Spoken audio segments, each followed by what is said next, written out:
influence time again, and in a full programme this week, a new way to add video footage to games. Here's to us. Hey.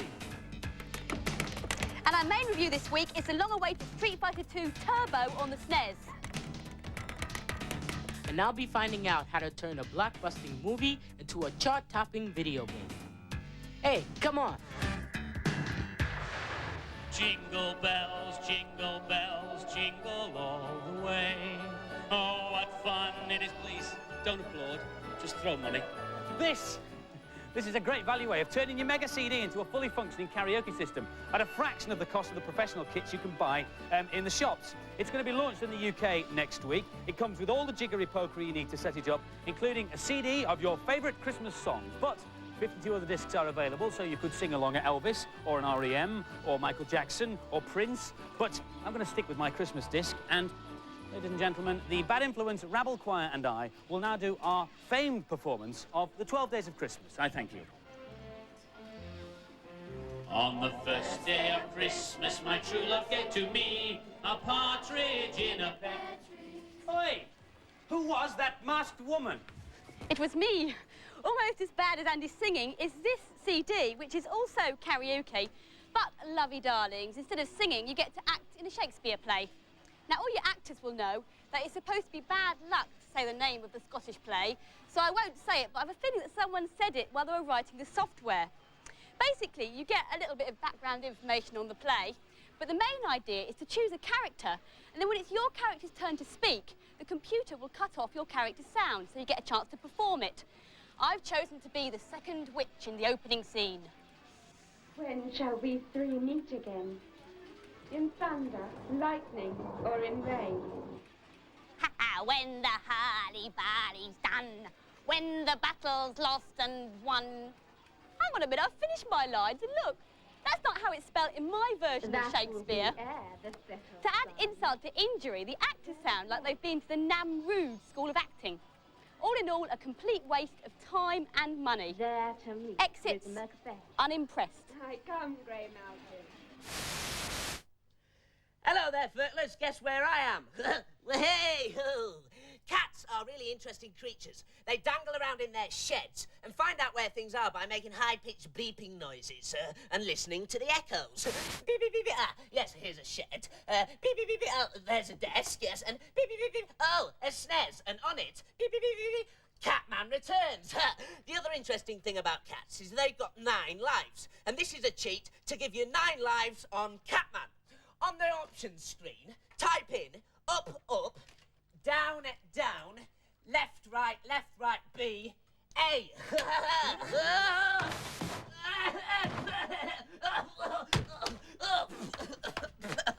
Don't worry, 8 lives left.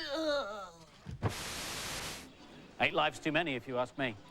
In 1986, a new arcade game took over the world. It was called Street Fighter, and it really was the granddaddy of all beat-em-ups. Then in 1991, we got Street Fighter 2, and that made its console debut on the SNES last year. Last Friday saw the launch of the Turbo version.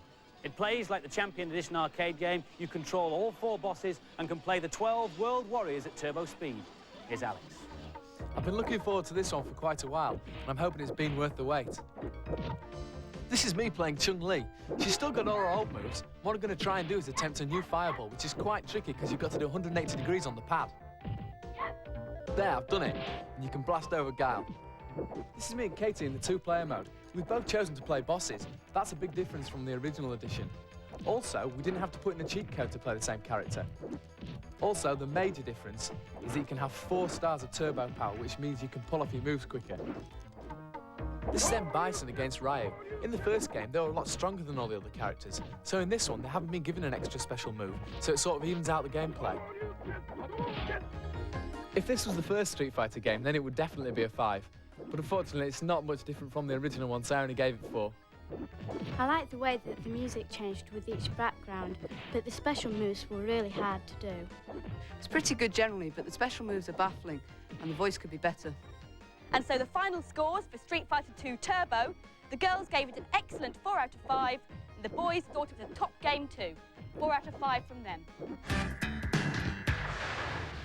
Here's a quick reminder of how our scoring system works here on Bad Influence. 5 stars means an absolutely perfect, faultless game. Nothing should spoil your enjoyment of it. In fact, Street Fighter II Turbo would have got 5 stars if it'd been a new game, but as it was just a rejigged version of an established one, it only got 4 stars. And 4 stars means an excellent, above-average game. Only Famine War or Des O'Connor should spoil your enjoyment of that.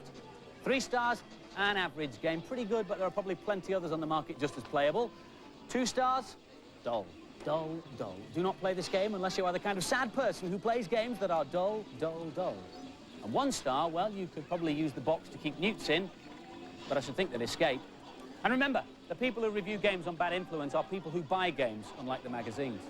Now it's time for our American report with Z Wright, and this week Z's in California, heading north out of San Francisco on the Golden Gate Bridge. What have these games got in common?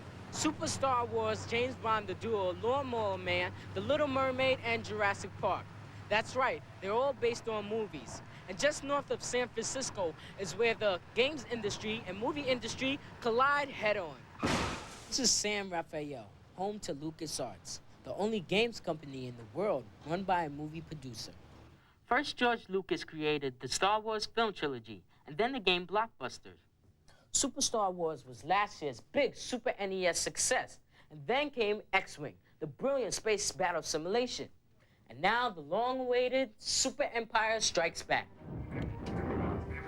If you're a fan of Super Star Wars, you're gonna love Super Empire Strikes Back. It's a bigger game with 12 megabits instead of 8, and it plays like a dream. There's a new Mode 7 trick, which adds hills and valleys to your 3D race across the snowy landscape looking for walkers. And when you find them, it's just like in the movies. I've always wanted to do this. Other new features mean you can run and shoot at the same time, and your lightsaber is an even more deadly weapon. The next big Star Wars project is Rebel Assault, which LucasArts are developing for PC CD-ROM and Mega CD. It's an intense arcade action game which has been rendered entirely using 3D graphics. You can fly for the Rebel Alliance in X-Wings, A-Wings, and even snow speeders. This meteor storm is one of the playable sections of the game, and the cutscenes which link the 15 levels are visually stunning. 400 miles to the south, another big games company is working on its own movie tie-ins. Virgin have got 2 mega releases coming up. Aladdin is based on an animated Disney movie. It's unusual because the game graphics were originally drawn by Disney animators on cells. Virgin's other big movie tie-in is Demolition Man the Game, based on Demolition Man the movie starring Sylvester Stallone and Wesley Snipes. The actors shot some special footage during the production of the movie to be digitized into the game. The actors are videoed against a green screen in all the positions that will be needed in the game. Good. Let's go to position 2 right here.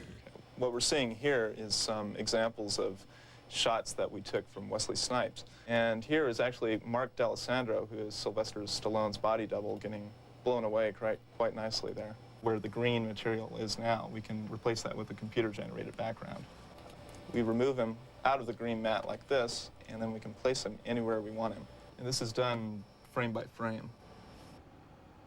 Next step is to clean up the frames one by one in a computer paint system. You can see it's very rough.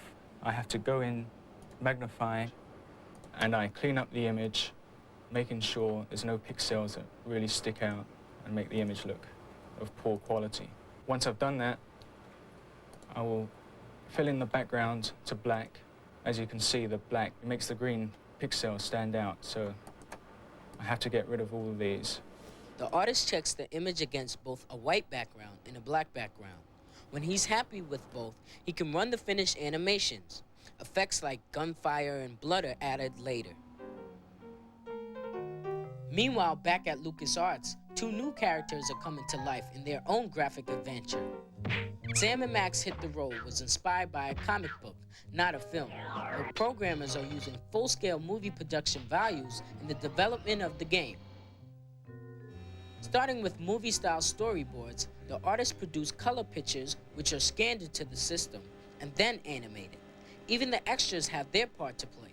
For example, let's say I could come over here and pick up this guy's hand, bring it over here to the band, these Yetis playing the blues or something. And watch right here, his hand, he's playing the bass. Oh, cool. See? Finally, here's a sneak preview of the Ultimate Movie tie-in.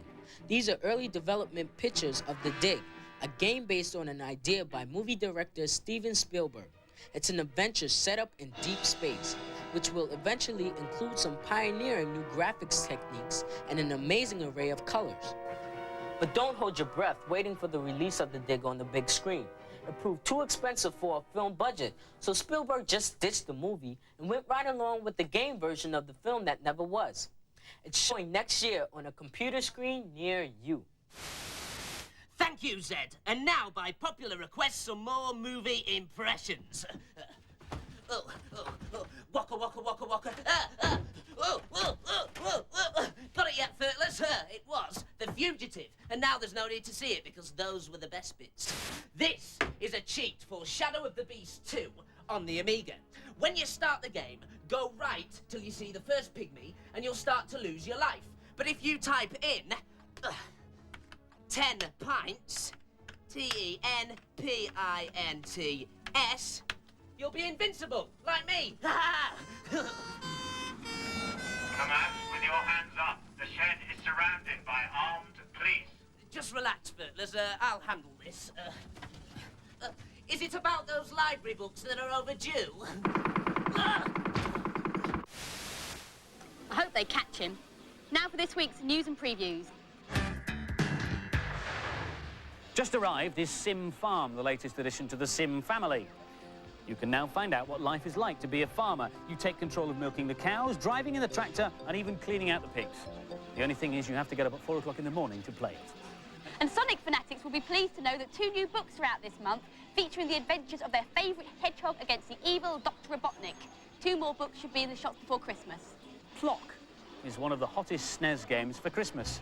It features Plock, a sort of slowed-down Sonic who's trying to find his grandfather. It's not really like anything else. It's funny and the music's great and it's available in December. And now for some more games reviews. Zelda Link's Awakening is the first appearance of a Zelda game on the Game Boy. After a shipwreck, our hero Link is washed up on a mysterious island. A giant egg crowns its highest mountain and is said to contain the mythical Windfish. Awaken it and all will be answered. Here's Aisha on a hero's quest. I loved the SNES version of this, but I thought the NES version was a bit poor. So I was a bit worried how it'd turn out on Game Boy.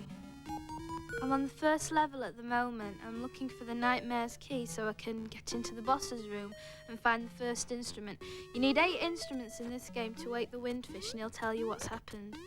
I've got a feather, which allows me to jump, and that allows me to get the Nightmare's key. Found it. I'm in the boss's lair now. I've just defeated him. When he dies, I get a heart, which puts me up a level, and also the doors open, which allow me to get the cello, the first instrument, to wake the Windfish. It translates really well to Game Boy. I wasn't disappointed, and I'll definitely buy it. This is really hard, but like all Zelda games, if you keep trying, you'll soon be rewarded in this great role-playing game. This game was really hard to get the hang of, and you have to persevere with it to get past each level. And the scores for Zelda Link's Awakening. The girls gave it an excellent 4 out of 5, but the boys thought it was only average and gave it 3 out of 5. In Shinobi 3, the ninja superheroes are back on the Mega Drive, facing the greatest enemy ever. You must journey through a mysterious world to defeat an evil master. Here's Fearless Joe. This game is a platform game based on the ninja theme. You start the game with 50 daggers, 1 magic and 2 lives. Here's my character climbing on the rope. You can find lots of secret passages where you can pick up all sorts of stuff. Here he picks up an extra magic because do him a lot of good. There are lots of little ninjas around like this bloke, but they're very easy to kill. I'll call up my magic here, I think. This one, 4 streams of fire come round and kill off the enemies. The best for ender level baddies, but they can be used on anyone. Even though this game looks good, the earlier levels are far too easy and the later levels are far too hard. Not a good game. It's too violent for young children and too easy for older ones. I think it's a real waste of time. This game has some good graphics and scrolling. There's some exciting parts and there's nice touches in the background. And the scores for Shinobi 3, the girls gave it a poor 2 out of 5, and the boys gave it an average 3 out of 5.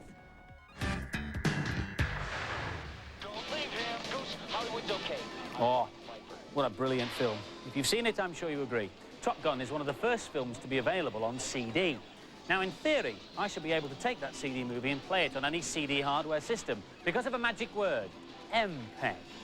It's a kind of standardization system. It stands for Motion Picture Experts Group, and it was indeed a group of motion picture experts who got together around a table and decided they all wanted their machines to run full motion video. After about 7 years, they all scratched their heads and came up with a creative title, MPEG, a system that allows you to store up to 74 minutes of information on one CD. That's not enough for a movie, so movies come on, well, 2 CDs.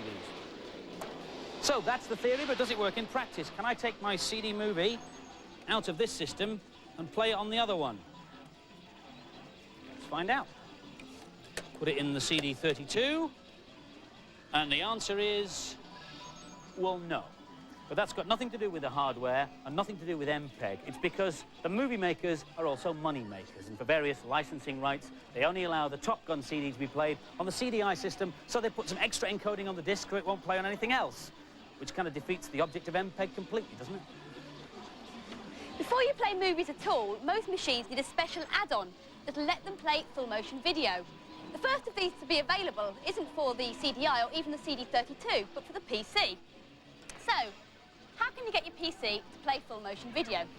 Well, you need a fast PC with a CD drive. You'll also need a special extra bit of kit which goes inside the PC called Real Magic.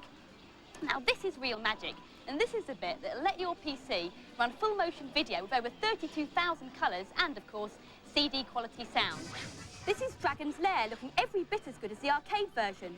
If you compare it with the regular PC game, you can see the animation was much jerkier before. It's also allowed a totally new kind of game to emerge. This is Return to Zork, where you've got digitised people in front of a computer-generated background. You have to solve a 700-year-old mystery by talking to over 20 different characters. Real Magic will be in the shops by the end of the month, with plenty more games promised before Christmas. Right, Furtlers, an experiment to do a cheat from inside a game. All I need is a game such as Steel Empire on the Mega Drive and a video camera, which I'll set up on the desk. Right. Hey, it works, it works. And now for the cheat. On the sound test screen, play 1, 1, 9, and 2. And you'll be able to jump to any round that you want. There you go, round 6. Right, now to get back to the world of reality. Oh, help, help, help, I'm stuck. Andy, violent. Best place for him. If you want to record the Data Blast, set your recorders now. Last week's competition was to win a CD32 plus software and, of course, the Bad Influence t-shirt. The question was, what is the other name for the chess piece known as a rook? The answer is Castle, and the lucky winner is Joseph Butler from Bangor in County Down. Well done. This is a Super Famicom telly from Japan. The cool thing is it's got a SNES built in. Look, the cartridge slot's at the top here, and down in the bottom left-hand corner is where you plug in the controllers. And this controller is called a Patriot. This has special buttons with all the special moves for the characters built in. It's almost impossible to lose, unless you're Andy Crane, unfortunately. Now, sadly, we can't give you this telly as a competition prize, but we can give you a bag. And in it, we will put a SNES, and the Patriot pad, and the Turbo, and the Bad Influence t-shirt, and loads of other goodies. And you get this brilliant pair of boxing gloves as well. The question is, what is the name of the female fighter in Street Fighter 2? Phone in your answers on 0891 700 100. Calls will cost no more than 25p, but make sure you get permission from whoever pays the phone bill before you phone. Lines will close at midnight on Monday.